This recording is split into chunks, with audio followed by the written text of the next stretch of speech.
বিয়ের পর এটা আমাদের প্রথম কক্সবাজার যাওয়া। এবার আমরা প্ল্যান করেছিলাম এমন একটা প্লেসে থাকবো যেটা বিচের একদম কাছে হবে, মন যখন চাবে তখন আমরা বিচে চলে যেতে পারবো, এন্ড অবভিয়াসলি খুবই কাম এন্ড কোয়াইট হতে হবে। ঢাকা থেকে কক্সবাজারের লম্বা একটা জার্নি শেষ করে কলাতলিতে এসে রিসোর্টের জন্য একটা সিএনজি নিয়ে নিলাম। সেদিনটাতে বৃষ্টি ছিল অনেক বেশি, যার কারণে গাড়ি ভাড়াও অনেক বেশি চাচ্ছিল। আমরা অনেকক্ষণ দামাদামি করার পর একটা সিএনজি পেলাম। তারপর একপাশে পাহাড় একপাশে সমুদ্র দেখতে দেখতে আমরা ফাইনালি আমাদের রিসোর্টে চলে আসলাম। আমাদের রিসোর্টটার নাম হচ্ছে anchor eco resort and spa, যেটা বেও আছে ঠিক পাশে। আসার পরে তানভীর যে ফর্মালিটিস গুলো থাকে ওগুলো ফিল আপ করছিল, আর বৃষ্টি পড়ছিল অল্প অল্প। আমি বাইরে গিয়ে নিজের মতো করে একটু ঘুরে ঘুরে দেখছিলাম। রিসোর্টটা এত সুন্দর ছিল। আমি কিন্তু বৃষ্টিতে ভিজে ভিজে এই ভিডিও ক্লিপস গুলো নিচ্ছিলাম। আর দেখো এই যে পাশে বেওয়াজ আর এর পাশে হচ্ছে অ্যাঙ্কর ইকো রিসোর্ট। কলাতলি থেকে অটোওয়ালাদেরকে অ্যাঙ্কর রিসোর্ট বললে ওরা নিয়ে আসবে, বাট প্রচুর দামাদামি করতে হয়, ওরা কিন্তু অনেক দাম চায়। এটা হচ্ছে ওদের রিসেপশন, আর রিসেপশনটাও কিন্তু বেশ বড়। আমরা এখানে অনেকক্ষণ বসেও ছিলাম। তারপরে আমাদেরকে একটা ওয়েলকাম ড্রিঙ্কস দেওয়া হয়, যেটা হচ্ছে ওয়াটারমেলন জুস। এত লং একটা জার্নি করার পরে এই জুসটা খেয়ে অনেক বেশি শান্তি লাগছিল। বাট সেদিন কিন্তু খুব একটা বেশি গরম ছিল না, যেহেতু বৃষ্টি হচ্ছিল, ঠান্ডা ঠান্ডা একটা ওয়েদার ছিল। আমাদের চেক ইন টাইম ছিল 2টার দিকে। আর এই হচ্ছে আমাদের রুমটা কিন্তু খুব সুন্দর করে সাজানো ছিল, মনে হচ্ছিল আমরা নিউলি ম্যারিড কাপল হানিমুনে আসছি। আর এটা হচ্ছে ওয়াশরুমটা বেসিক ছিল, আর যা যা দরকার ছিল ওয়াশরুমে সবকিছুই ছিল। রুমটা কিন্তু অনেক বেশি বড় না, মিডিয়াম সাইজের, বা সুন্দর করে সাজানো। আর এটা হচ্ছে বেলকনি, যেটাতে আসলে তোমার মন ভালো হয়ে যাবে। এত সুন্দর একটা ভিউ দেখলে দেখো, খুব কাছ থেকে কিন্তু বিচটা দেখা যাচ্ছিল। একটা জিনিস দেখে আমার খুবই মজা লাগলো, সেটা হচ্ছে গ্রিন টি এর সাথে সুগার। এখানে যদি কফি থাকতো আই গেস আরো বেশি ভালো হতো। রুমে পড়ার জন্য 2 জোড়া স্লিপার ছিল। আই ডোন্ট নো এটাকে স্লিপার বলে নাকি অন্য কিছু বলে। তারপরে আমার সবচেয়ে যেটা বেস্ট লেগেছে সেটা হচ্ছে এই মিনি ফ্রিজটা।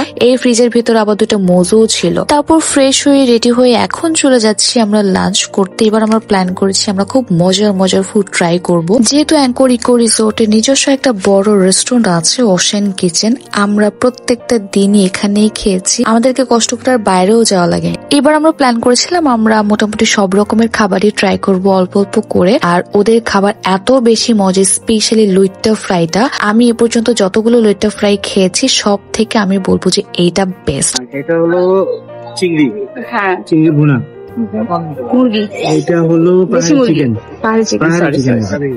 এটা হলো রূপচাঁদা ফ্রাই, এটা সবাই জানে। এটা হলো শুটকি ভর্তা, ওকে, শুটকি ভুনা করে মানে একদম তেলে ভর্তা করে।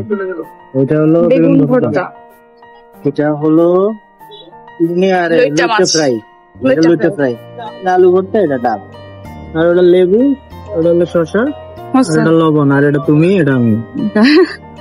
দুপুরের লাঞ্চটা আমরা অনেক মজা করে খেয়েছি। তারপর আমরা তাদের একটা ডেজার্টও ট্রাই করলাম, এটা হচ্ছে কুলফি। এটা এত বেশি মজা ছিল, তানভীর তো খাওয়ার পরে বলতেছিল ইস যদি আরেকটা খেতে পারতাম। এরপরে ট্রাইপড দিয়ে আমরা নিজেদের কিছু পিকচার্স নিলাম, ভিডিও করলাম। আর এটা হচ্ছে তাদের সুইমিং পুল। সুইমিং পুলটাও কিন্তু বেশ বড়। তোমরা চাইলে এখান থেকে জুস নিয়ে সুইমিং করতে করতে জুসটা এনজয় করবা, ছবি তুলতে পারবা অনেকগুলো। এই রিসোর্টটা দিনের বেলা যেরকম সুন্দর, রাতের বেলা না এটা সৌন্দর্য আরো দ্বিগুণ বেড়ে যায়, এন্ড তখন একটা অন্যরকম ভাইব ক্রিয়েট করে ফেলে। রিসোর্ট থেকে বিচে আসতে আই থিঙ্ক 10 সেকেন্ডের মতো সময় লাগে। জাস্ট রিসোর্ট থেকে বের হয়ে রোডটা পার হলেই beach.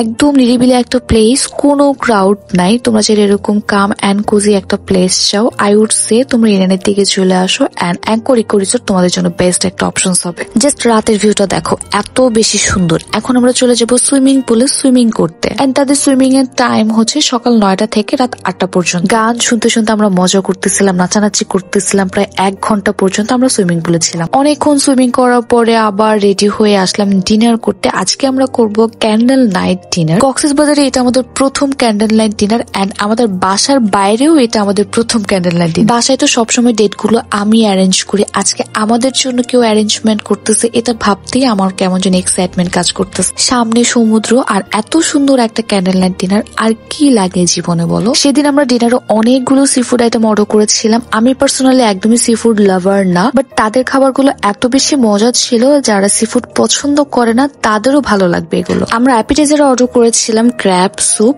And fried calamari. Then main ডিশে ছিল seafood fried rice, prawn sizzling and coral barbecue. প্রত্যেকটা ফুডের টেস্ট একদম 10 on 10 অ্যান্ড তাদের প্রেজেন্টেশন কিন্তু খুবই ভালো। তারা যে ফুডই সার্ভ করুক না কেন খুব সুন্দর করে প্রেজেন্টেবল ওয়েতে সার্ভ করে। আমার কাছে তাদের প্রত্যেকটা স্টাফের বিহেভিয়ারও অনেক ভালো লেগেছে। আর দেখো আমার জামাই খেতে খেতে একদম ফুল হয়ে গেছে। খাওয়া দাওয়া করার পর আমার 1 কাপ চা না খেলে একদমই হয় না। এই চাটা এত বেশি মজা ছিল, আমি না প্রথমে বুঝতেই পারি নাই এটা কি চা ছিল নাকি কফি। যারা এখানে খেতে আসবা তারা মাস্ট এই চাটা একবার হলো ট্রাই করবে। এই চাটা খুবই মজা। খাওয়া দাওয়া করার পর আমরা আবার একটু বাইরে ঘোরাঘুরি করছিলাম, খুব ভালো লাগছিল, ঠান্ডা একটা বাতাস ছিল। তোমরা চাইলে কিন্তু এই উডেন কটেজ গুলোর মধ্যেও থাকতে পারো, এগুলো কিন্তু অনেক সুন্দর। সো আমার আজকে ব্লগটা এই পর্যন্তই, দেখা হবে আমার নেক্সট ভিডিওতে। সবাই ভালো থাকবে, সুস্থ থাকবে, আল্লাহ হাফেজ।